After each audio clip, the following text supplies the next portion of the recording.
For more than 2 decades, the relationship between the United States and Venezuela has been one of the most volatile in the Western Hemisphere, a slow-burning fuse of ideological clashes, economic pressure, and escalating rhetoric. It began in the early 2000s when a fiery leftist leader rose to power in Caracas, challenging Washington's influence in Latin America and forging alliances that alarmed policymakers in the U.S. Over the years, accusations flew back and forth: human rights abuses, election irregularities, and ties to international narcotics networks.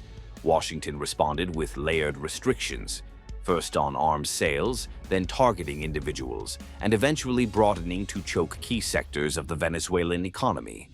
By the late 2000s, the pressure intensified dramatically. Financial sanctions hit government bonds and the vital oil industry. Diplomatic ties were severed. A bounty was placed on the head of Venezuela's leadership, rising to unprecedented levels. The rhetoric grew sharper.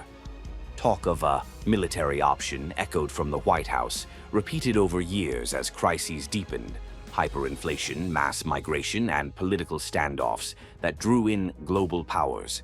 In 2025, the temperature rose further. A massive U.S. military presence built up in the Caribbean. Strikes targeted vessels accused of trafficking illicit cargo. Whispers of regime change, drug wars, and resource control dominated headlines. Many wondered, how far would this go? Then, in the pre-dawn darkness of January 3rd, explosions shattered the silence over Caracas.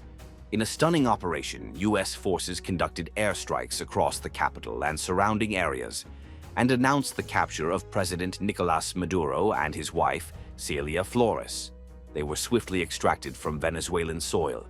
President Trump declared the mission a success, stating American forces had seized the longtime leader to face justice in the United States, and that Washington would now guide Venezuela's future. The Venezuelan government condemned it as an act of aggression, demanding an emergency UN Security Council meeting. Now it is for the U.S. court to decide Maduro's fate.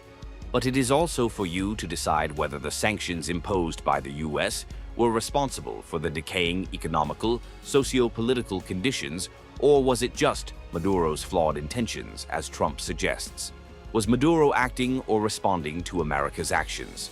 Who is the real devil in this scenario, Maduro or Trump?